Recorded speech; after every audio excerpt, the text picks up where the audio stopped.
Operation Sindoor నిజంగా దేశం మామూలుగా గర్వించట్ల. ప్రపంచం అంతా కూడా ఒక్కసారిగా ఉలిక్కి పడేలా చేసింది. ముఖ్యంగా పాకిస్తాన్ వెన్నులో వణుకు పుట్టించేలా చేసింది. అది కూడా ఒక ఇద్దరు ఆడవాళ్ళు అని చాలా తేలిగ్గా తీసుకునేటువంటి పాకిస్తాన్ లాంటి వ్యక్తులకు పాకిస్తాన్ ఆర్మీ లేదంటే ఎవరైతే మొన్న పెహల్గామ్ అటాక్ లో నన్ను కూడా చంపేయని ఒక ఒక ఒక మహిళ మాట్లాడితే వెళ్ళి మోదీకి చెప్పుకో అని ఏ మహిళతో చెప్పాడో, అందుకనే మోదీ గారు కూడా అదే తరహాలో ఇద్దరు మహిళల్ని ఈ ఆపరేషన్ కి ఎవరైతే చేసినటువంటి టెర్రరిస్టులు గత 10 ఏళ్లుగా 15 ఏళ్లుగా 20 ఏళ్లుగా భారత్ మీద దాడి చేసుకుంటూ వాళ్ళకి ట్రైనింగ్ ఇస్తూ వాళ్ళకి సపోర్ట్ చేస్తున్నటువంటి ఎవరైతే ఏరియాస్ తో సహా వ్యక్తులతో సహా కుటుంబాలతో సహా ఉన్నారో వాళ్ళందరినీ మట్టుబెట్టడానికి మన భారత వీరనారులే ఈరోజు ఒక చరిత్ర సృష్టించారు. అందులో భాగంగా ఇంకొక చాలా పెద్ద విషయం ఏంటంటే చాలా బాగా ప్లాన్ చేశారనిపించింది. ఒకరు సింధుకు సంబంధించినటువంటి సిక్కుకు సంబంధించినటువంటి మహిళ విముఖా సింగ్ అయితే, ఇంకొకళ్ళు ముస్లిం సామాజిక వర్గానికి చెందినటువంటి సోఫియా ఖురేషి మనందరికీ తెలుసు. అంటే ఎందుకని వీళ్ళిద్దరిని ముందు పెట్టి దీంట్లో ఈ యుద్ధానికి అటు పాకిస్తాన్ కి ఎవరైతే హిందువుల మీద దాడి చేయాలనుకుంటున్నటువంటి ముస్లింస్ కి ఇదొక గుణపాఠంగా, అలాగే ఖలిస్తాన్ లాంటి సామ్రాజ్యవాదాన్ని మేల్కొల్పుతూ సిక్కుల్ని కొంతమందిని డైవర్ట్ చేసే పనిలో కొంతమంది ఖలిస్తాన్ మద్దతుదారులు ఉన్నారో వాళ్ళకి కూడా కనువిప్పు కలిగేలాగా ఒక బలమైనటువంటి సంకేతాన్ని భారతదేశం పంపించింది అనిపించింది. ఎందుకంటే ఒక ముస్లిం మహిళని పాకిస్తాన్ లో కానీ ఇతర ముస్లిం దేశాల్లో ఎలా చూస్తారో మా అందరికీ తెలుసు. కనీసం వాళ్ళ కళ్ళు కూడా సరిగ్గా కనిపించకుండా గుర్కా వేసేసి వాళ్ళని ఉన్నతమైనటువంటి చదువులు కాకుండా ఇంట్లోనే పడి వాళ్ళని కనీసం బయటకు వచ్చి తిరిగేటువంటి స్వేచ్ఛ, మాట్లాడేటువంటి స్వేచ్ఛ కూడా లేకుండా చేసేటువంటి అనేక దేశాలు, ముఖ్యంగా పాకిస్తాన్.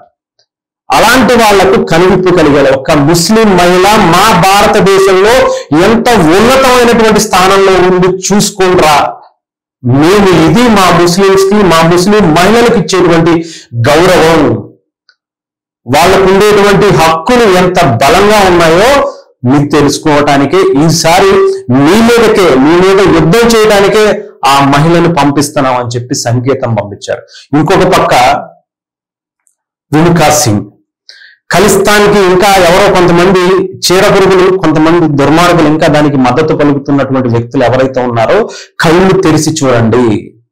ఇప్పటి వరకు ఏ సిక్కు మహిళ కూడా ఏ దేశంలో, ఏ రాష్ట్రంలో, ఏ దేశంలో కూడా రానటువంటి ఉన్నతమైనటువంటి పదవికి వచ్చి పాకిస్తాన్ లాంటి శత్రు దేశాలకి ఉగ్రవాదానికి పెనుముప్పుగా మారినటువంటి పాకిస్తాన్ దాయాది దేశానికి ఉగ్రవాదులకి ఒక సవాలు విసిరి వాళ్ళ దేశంలోకి వెళ్ళి వాళ్ళ ఇంట్లోకి వెళ్ళి చంపి మరి బయటకు వచ్చినటువంటి వీరనారీలు. ఇది మా భారతదేశం అంటే, ఇది మా భారతీయ దేశ మహిళలంటే, ఇది మా భారతదేశంలో ఉన్నటువంటి మహిళా శక్తికి నిదర్శనంగా మనం చూడొచ్చు. ఇది ఏ దేశంలో అయినా మనకు చూపించారా?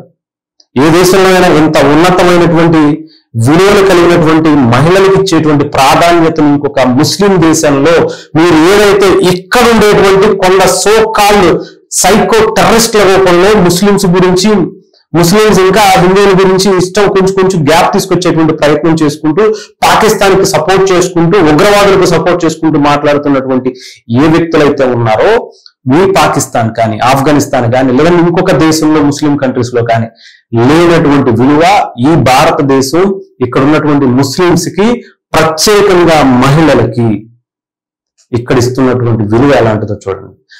ఒక తలాక్ చెప్పేసి వాళ్ళని వదిలేసి వెళ్ళిపోతే కుదరదు అని చెప్పిన దేశం ఇది ఒకటే. ఈ ప్రతి ముస్లిం మహిళ గర్వంగా వాళ్ళకు ఉన్నటువంటి హక్కులను కాపాడుకుంటున్నటువంటి దేశం కూడా ఇది ఒకటే.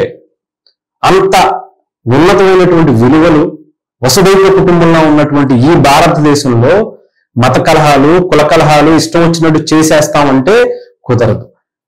చాలా జాగ్రత్తగా ఒళ్ళు దగ్గర పెట్టుకుని మాట్లాడాల్సినటువంటి అవసరం ఉంది. లేదంటే పాకిస్తాన్ లో ఇప్పుడు జరిగినటువంటితో ఇండియాలో కూడా మీలాంటి వాటిల కలుపు ముక్కల్ని, ఇలాంటి వీధి కుక్కల్ని ఏరి పాడవలసినటువంటి టైం కూడా వచ్చింది.